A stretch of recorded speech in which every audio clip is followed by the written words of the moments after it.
Olá pessoal, nessa segunda aula sobre pH e soluções tampão, nós vamos ver com maior profundidade como funcionam essas soluções que têm a capacidade de manter o pH inalterado mesmo quando se adicionam ácidos ou bases a ela. Nós vamos ver que existe um limite para a adição de ácidos ou bases nessas soluções sem que haja alteração do pH. Nós também vamos ver como é que funciona a relação da concentração do ácido fraco protonado e da sua base conjugada correspondente durante um processo de tamponamento. Então não esqueça de fazer suas anotações, acompanhe a aula pelo protocolo disponível no livro didático ou no material disponibilizado pelo seu professor e boa aula!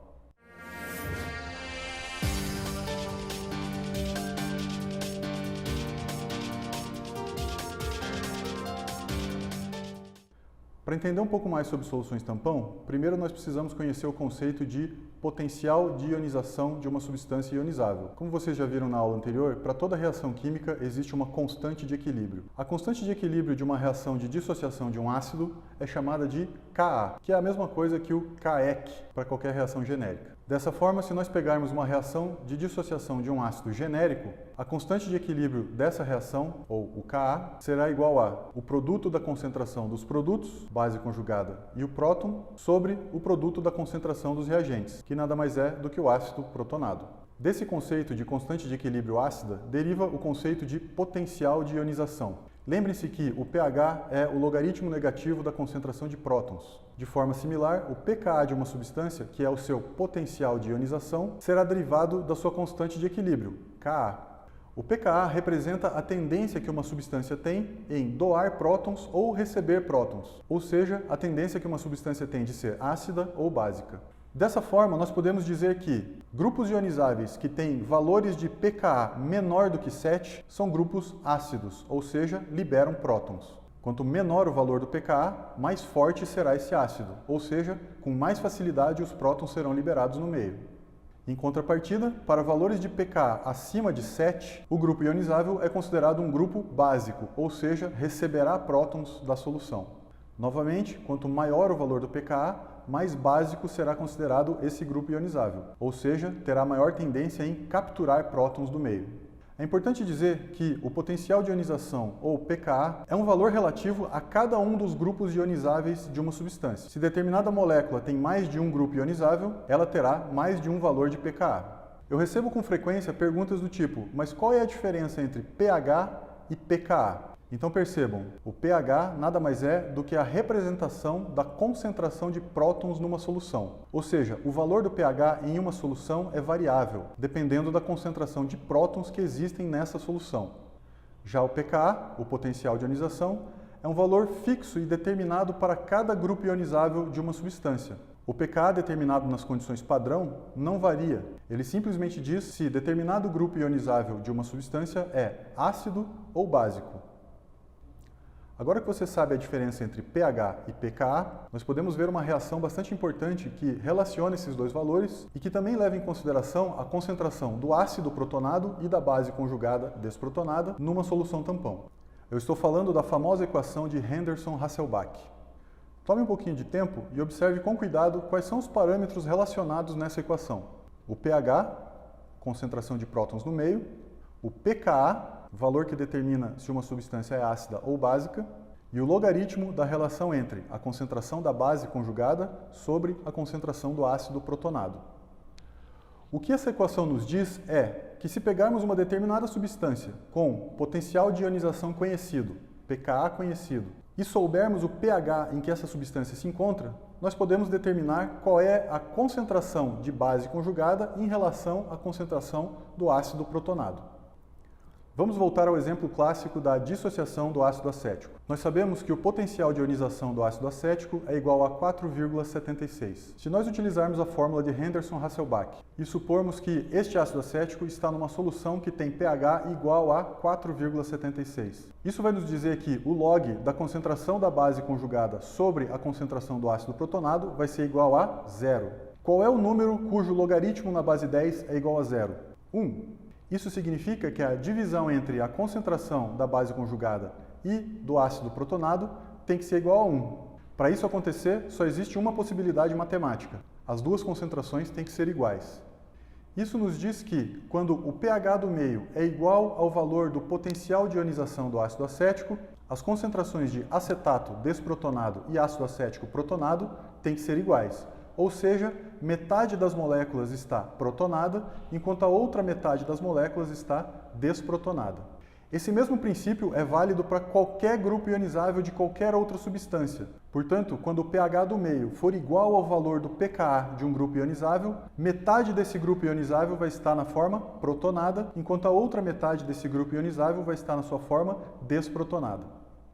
É exatamente nesse ponto, onde metade dos grupos ionizáveis está protonado e a outra metade está desprotonado, que nós temos a melhor eficiência de uma substância como solução tampão, já que boa parte das moléculas pode repor os prótons perdidos, enquanto a outra parte das moléculas pode capturar o excesso de prótons. Se você não lembra como funciona uma solução tampão, dá uma olhadinha de novo na primeira aula. Então vamos novamente verificar essa situação. O ácido acético, que tem pKa 4,76, está solubilizado numa solução com pH igual a 4,76, ou seja, metade das moléculas está na sua forma ionizada e a outra metade está na sua forma protonada. Nós podemos variar o pH dessa solução adicionando ácidos ou bases. Lembrem-se que o pH da solução nós conseguimos variar. O pKa de uma determinada substância é fixo. Então agora nós vamos começar a adicionar um ácido forte nessa solução, por exemplo, ácido clorídrico. Vocês já viram como isso funciona? O ácido clorídrico vai liberar todos os seus prótons no meio, e a tendência é que a concentração de prótons na solução suba. Entretanto, lembre-se que essa é uma solução tampão, e nós temos metade das moléculas na forma de base conjugada. Essas moléculas que estão na forma de base conjugada vão consumir o excesso de prótons e manter o pH inalterado. Obviamente, nesse processo, a concentração de bases conjugadas vai diminuir, uma vez que a reação foi deslocada para a esquerda, no sentido de protonação do ácido acético. Significa que agora, ao invés de 50% de ácido acético e 50% de acetato, nós vamos ter, por exemplo, 60% e 40%. Aí você adiciona um pouquinho mais de ácido clorídrico. A base conjugada vai consumir os prótons em excesso, a reação vai ser deslocada e você vai ter 70% na forma de ácido protonado, 30% na forma de base conjugada. Aí você continua adicionando ácido clorídrico, adiciona mais e adiciona mais um pouquinho. O que vai acontecer? Vai chegar um momento em que toda a base conjugada vai ter sido consumida. Ou seja, a solução não tem mais como neutralizar o excesso de prótons que estará sendo inserido na solução.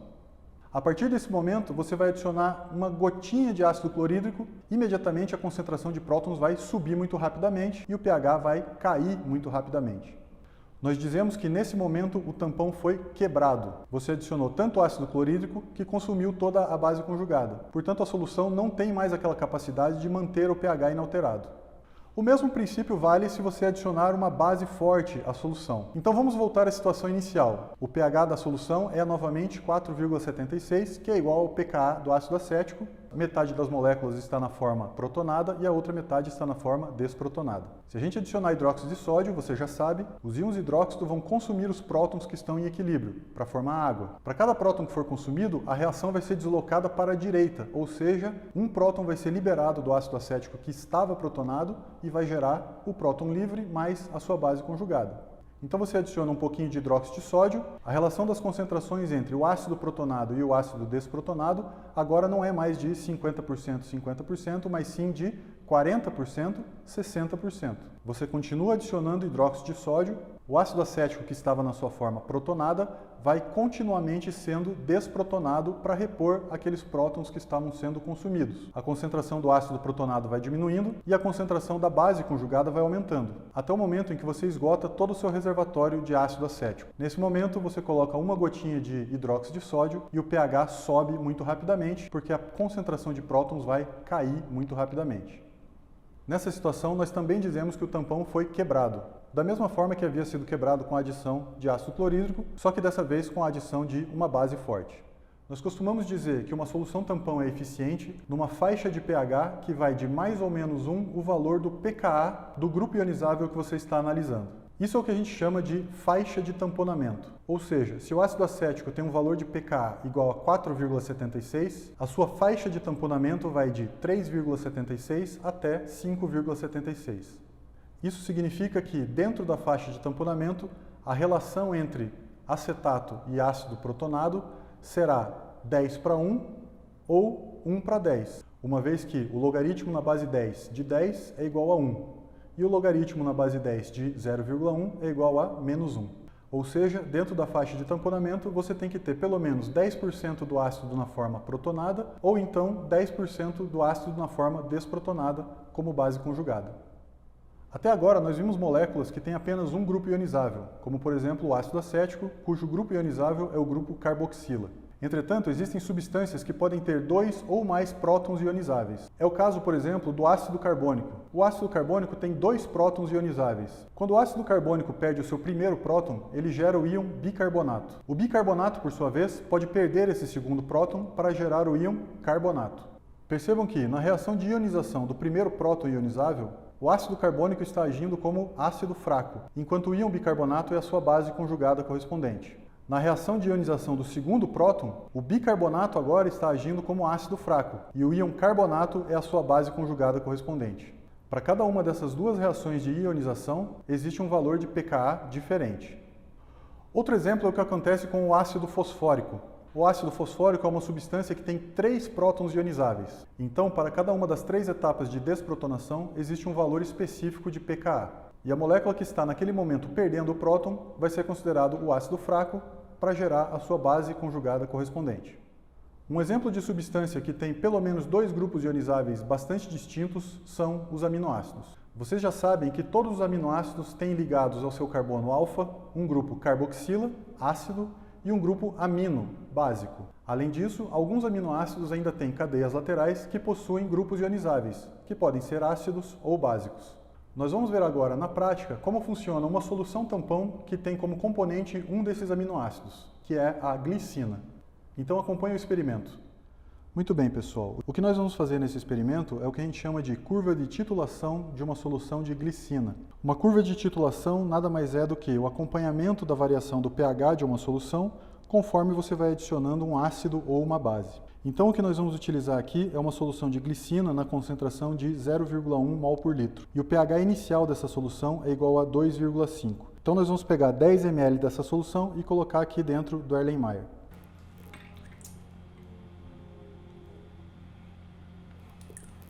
Muito bem. Essa curva de titulação nós vamos fazer com o material em agitação, para homogeneizar sempre a solução. E agora nós vamos adicionar 5 gotas de indicador universal de pH. Vocês lembram que na aula passada nós fizemos essa escala colorimétrica de pH. Essa escala que nós vamos usar para comparar a variação do pH da solução de glicina.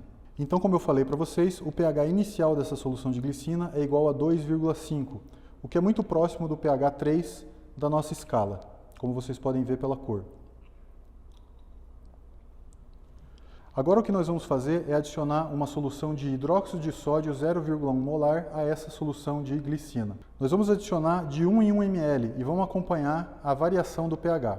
É importante que você vá anotando os valores do pH, comparando com a nossa escala padrão, ao longo de cada uma das adições de base nessa solução. Então vamos lá.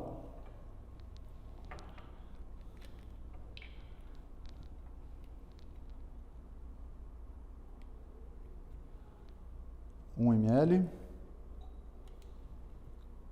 Continua inalterado o pH. Próximo de 3. 2 ml. pH continua inalterado.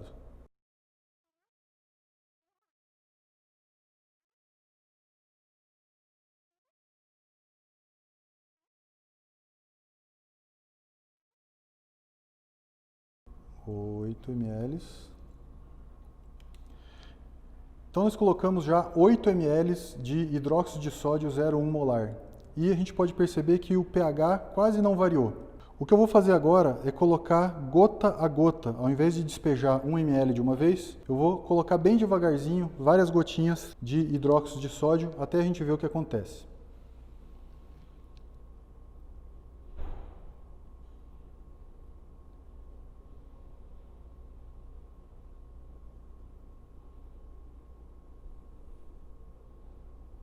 Ó. Variou. Viram que mudou de cor, pessoal? Agora nós temos um pH próximo de 5. Então percebam que no começo do experimento eu tive que colocar 8 ml de solução de hidróxido de sódio e o pH praticamente ficou estável. Isso significa que a glicina está atuando como uma solução tampão. No momento em que a gente consome todo esse tampão, pequenas adições de hidróxido de sódio já são suficientes para mudar o pH. Significa que a gente quebrou o tampão. Então agora nós vamos adicionar mais umas gotinhas de hidróxido de sódio e ver o que acontece. Então o pH está em 5 mais ou menos, vamos adicionar umas gotinhas de hidróxido de sódio. Ó, uma gotinha já deu uma variada, mais uma gotinha, já foi para 7.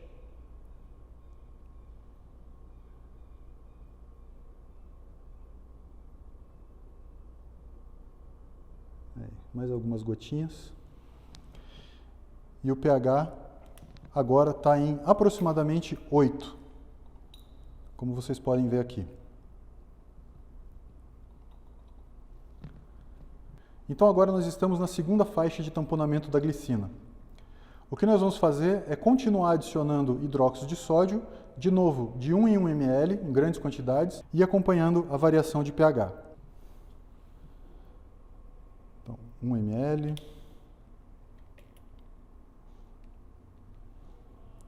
Dois.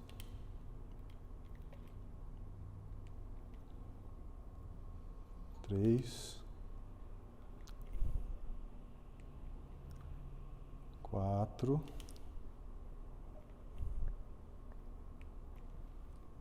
5,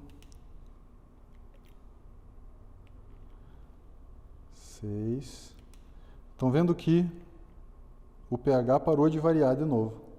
7, 8,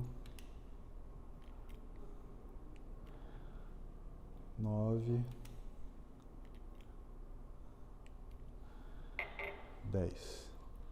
10 ml, pessoal.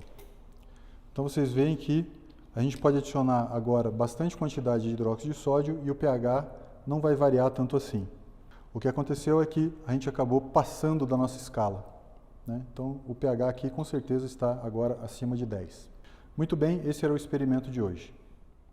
Muito bem, pessoal. Para a gente interpretar o que foi observado nesse experimento, primeiro a gente precisa ver a estrutura da glicina. Vocês já sabem, a glicina é o aminoácido mais simples, cuja cadeia lateral é apenas um átomo de hidrogênio. Mas a glicina possui dois grupos ionizáveis, o grupo carboxila e o grupo amino, ambos ligados ao seu carbono alfa. O grupamento carboxila da glicina tem um pKa igual a 2,3, enquanto que o seu grupo amino tem um valor de pKa igual a 9,6. É por isso que, se nós observarmos a curva de titulação da glicina, nós podemos perceber que entre pHs no valor de 1,3 e 3,3, nós estamos dentro da primeira faixa de tamponamento, relativa ao grupo carboxílico. Já que o pH inicial daquela solução de glicina que nós usamos era aproximadamente 2,5, nós estávamos bem no meio da faixa de tamponamento do grupo carboxílico. É por isso que a gente precisou adicionar muito hidróxido de sódio até que o pH começasse a variar. Vejam que, uma vez quebrado o tampão relativo ao grupo carboxílico,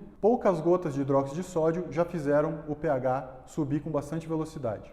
Uma vez quebrado o tampão relativo ao grupo carboxílico, ou seja, entre as duas faixas de tamponamento, a molécula de glicina encontra-se na sua forma zwitteriônica, ou seja, todos os grupos carboxílicos estão com carga negativa, porque estão todos desprotonados, enquanto todos os grupos amino estão com carga positiva, porque estão na sua forma protonada. Exatamente no meio do caminho entre essas duas faixas de tamponamento, nós dizemos que a glicina atinge o seu ponto isoelétrico. Depois que nós quebramos a primeira faixa de tamponamento da glicina, nós continuamos adicionando hidróxido de sódio. E vocês viram que em determinado momento o pH parou novamente de variar quando atingiu o pH em torno de 9. Isso significa que nós atingimos a segunda faixa de tamponamento. E que para quebrar essa faixa de tamponamento, a gente vai precisar adicionar muito hidróxido de sódio para que o pH passe de 10,6, ou seja, para que saia da segunda faixa de tamponamento. Um exercício importante que vocês podem fazer, olhando a curva de titulação da glicina, é o seguinte: determinar qual vai ser a forma molecular que será encontrada dependendo do pH do meio em que a glicina estiver presente. Ou seja, como vai estar a glicina em pH 1? Como vai estar a glicina em pH 2,5? Como vai estar a glicina em pH 7? Como vai estar a glicina em pH 9,5? E como vai estar a glicina em pH 11?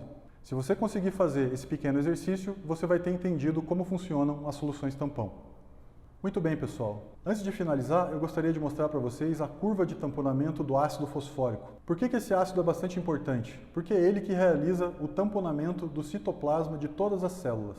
Como eu já falei para vocês, o ácido fosfórico é um ácido que tem 3 prótons ionizáveis. Para cada um desses prótons ionizáveis existe um valor de pKa. O ácido fosfórico tem uma faixa de tamponamento que está dentro do pH fisiológico. Essa faixa de tamponamento está entre 6 e 8, uma vez que o pKa do segundo próton ionizável é igual a 7. Isso significa que para manter o pH em torno da neutralidade dentro do citoplasma das nossas células, o par ácido-base que faz esse tamponamento tem que ser o H2PO3-, que é o ácido fraco, e o HPO3-2, que é a sua base conjugada correspondente. Esse par ácido-base é o que nós chamamos de tampão fosfato biológico. E é ele que mantém o pH das nossas células inalterado, mantendo a homeostase e permitindo que as enzimas e demais componentes moleculares funcionem corretamente dentro da célula.